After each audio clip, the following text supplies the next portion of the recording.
News.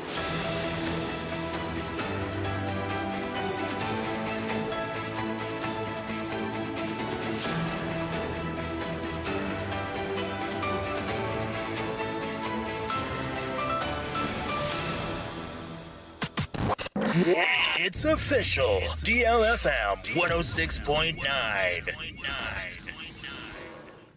Memamo akwa bebiom nemu beka me ho e wo Facebook ne so e DLFM 106.9 ye di eye videos ni fonini na ebetoto e di amao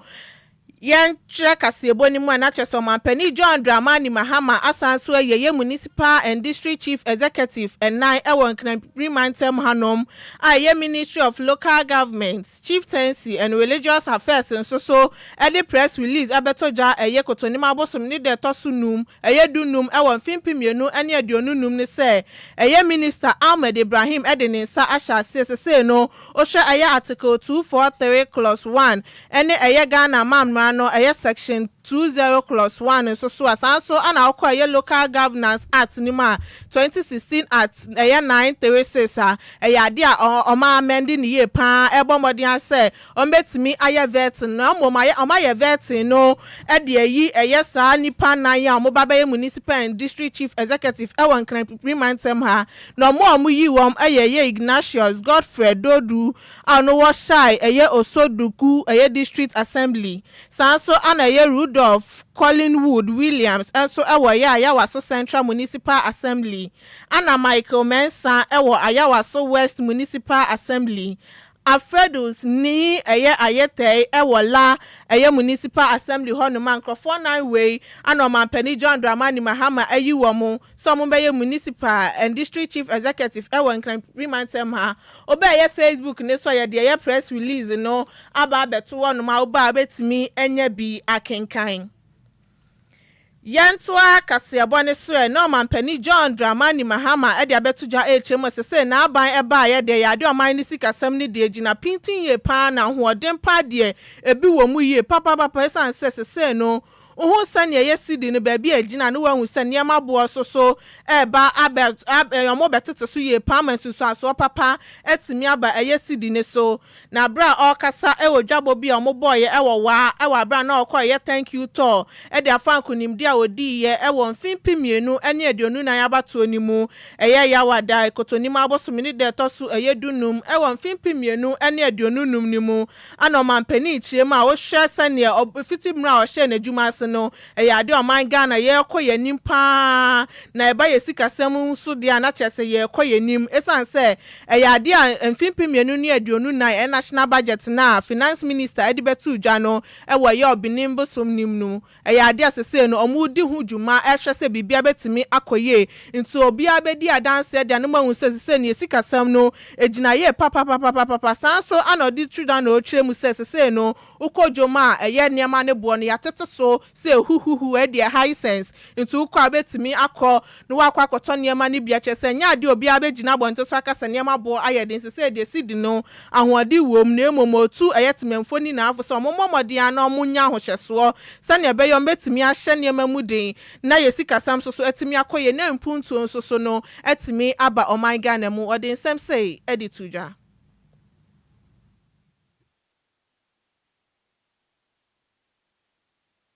Focus has been on stabilizing the economy. Taking over the reins of government, our focus has been on stabilizing the economy. We therefore presented to Parliament in March this year a budget which was aimed at severely trimming expenditure and channeling the saved revenue into priority programs as promised in our manifesto. I'm happy to report to you that our efforts to stabilize the economy have begun to yield results. And it is evident in the improved performance of our local currency and also a gradual reduction of prices of goods and services in the market.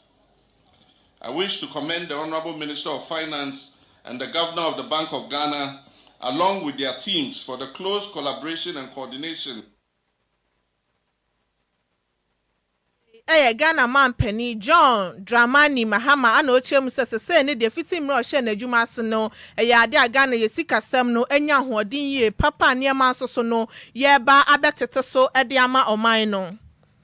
Yantua Kasiabone so na Accra Metropolitan Assembly for Edin Sama Betuja Hrema eye Bnada Kotoni Mabosumi ne de to so eye aduonu e won fimpi mienu ene aduonu numnimu no eye ade adwadifo amowo bia ye ma mo ho kwan se mo nkona mo kodi dwuma no omo ba be pamumu nyina e de afiri honom enti omo bo modin e de atodwa se ne be ye obia ebedi eye mra ne so na emu de oya asoodin na so ho afiri honom na se mra ne so de a omo ba omo be pamo se ne ye pamo abo akokọ no enti bomodin ase obetimi edi emra no so no wayi ho edi afri bia ya wudi dwane sanse ye ma ho kwan se kọ na kodi dwa wo honom na abro mo ye eye press conference eye ya wada kotoni mabosom ne de tosu eye dunum ana MC ede ma eye koleklote eye Alfred Ato Alote edi tudwa na ochie mu se nya ade obesoso suban bia so enti no modi emra na ba betu dwa ntem no se ne be ya wo honom no obebo modin etimi afri wansa na Bnada eye kotoni mabosom ne de tosu aduonu no aso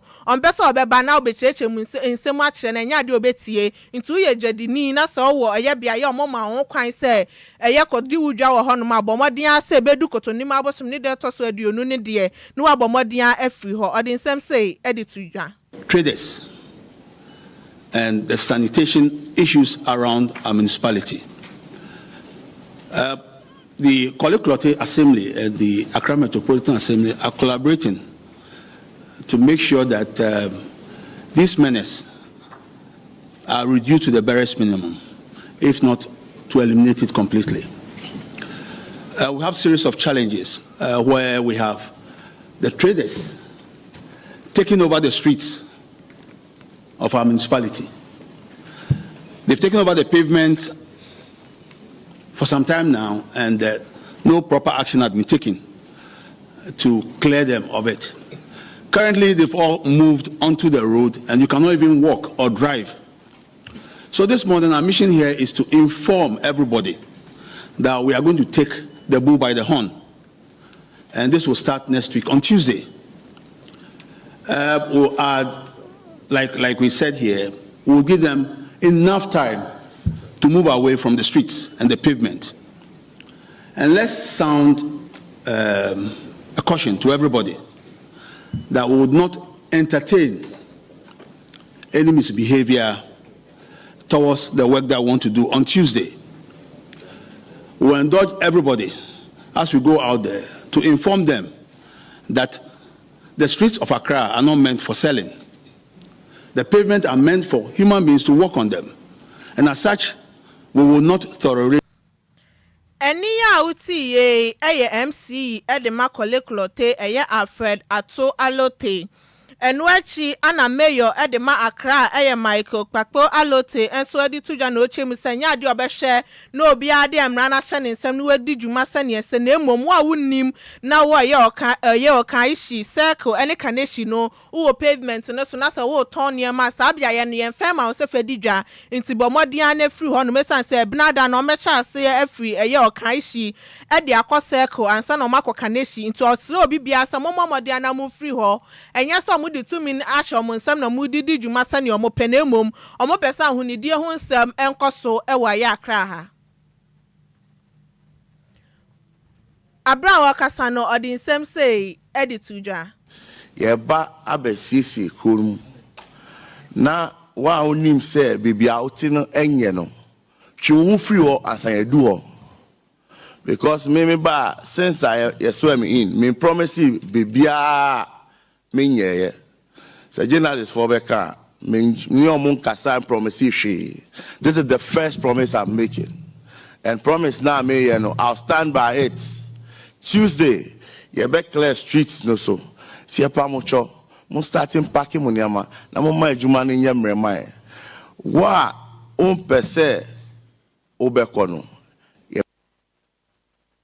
Eniya uti ye eye mayor edema Accra eye Michael Kpakpo Alote no chire musanya ade omode mra no ede ahye nsem na emu mo mpesa hunidie ho nsem entimi enkoso won kran priment mesan sen kran na kasa no bedu bia na efinya ye homa nti omo bomodin ase efi no sese no ye betimi eja nti adwadifo omo bomodin ase betimi afri ye pavement ne so ansa na ye kotoni mabosom ne de otoso eye aduonu no aso ema obia emepamo na nkogina ba bi nkasa aban ne ba ye de onfa nipa emfa enye hwi mommo modiana mundi eye emra ne so emfa emma wom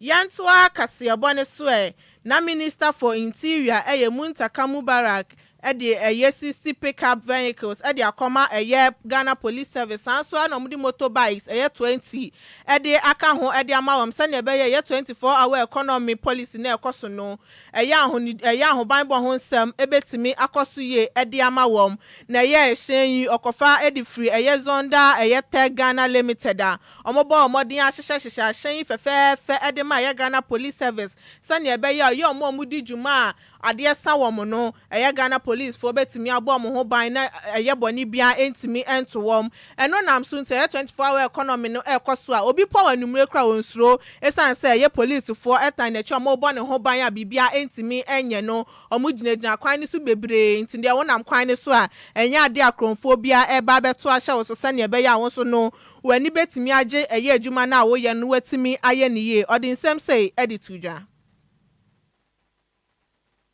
of security. The Ghana Police have created a whole unit to support the 24-hour economy. And companies such as yours are surely going to be covered to ensure that when your workers are working here round the clock and they close and they are going home, they do not have to fear or be worried about being attacked. We assure you that when we start rolling out, definitely you see the police coming. Enwechi ana Mr. Mubarak esan so din sem to jano se wo kanfo eye campaign se ne omo hye hye ne san se eye feye papa into ohese ne eye zonda tech for assembly for eye niam na chese bibia ekosue e de amawom into was se obia hu ne se eye zonda tech for no mujumedi omudi no ekoyie. I must admit I'm very impressed on what I've seen and your plan to expand,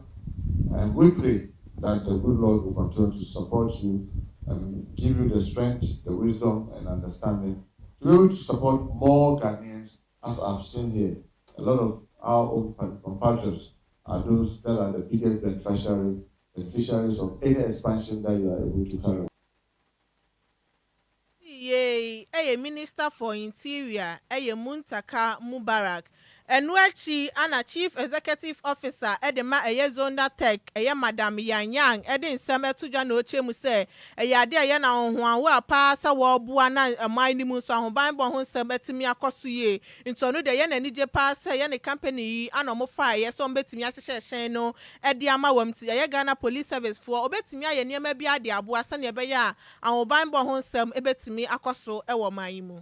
Our motorcycles, designed for agility and reliability, are perfectly suited for the dynamic needs of the Ghana Police Service. When you buy a vehicle assembled here, you are investing in the Ghanaian people, boosting the economy.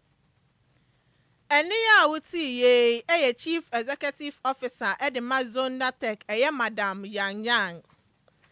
Yantoa kasebo ne so na contractors omuye adwuma ewe yeswami interchange no ede nsema betudwa echemu se adwadifo omu wo honom no yade a bia ya omusi eye interchange ne ho anomudi omudwuma chese ha dwinye papa eno nam so amomu ntimi ndi dwuma ne sane ese na wo musa ya ban krampo no so no entimi entwia eye omokaye saa so na ewo se omomo omuska bi sane ebe ya omosusu betimi edi eye dwuma no ede ama na emom yenchi omoka na adwadifo so mo omokwan mo munye omadwuma sane ese na omode eye pavement ne so ada ne bia ya omode edi omudwuma na omochese omosro mara ombomodea na omomra mehwe empenifo mehwe ma wom sane ebe ye adwadifo no ombepamo omo edi afri honum de omo ye ne de omomomre emom fenye adwuma obekono na nkrofo de afimpa de agu bia ya omudi eye bia ya omo ye eye interchange na ha adwen esa so omudi honum na ho anum aye basa omo hu de omo nka omaka anya de adwadifo no etie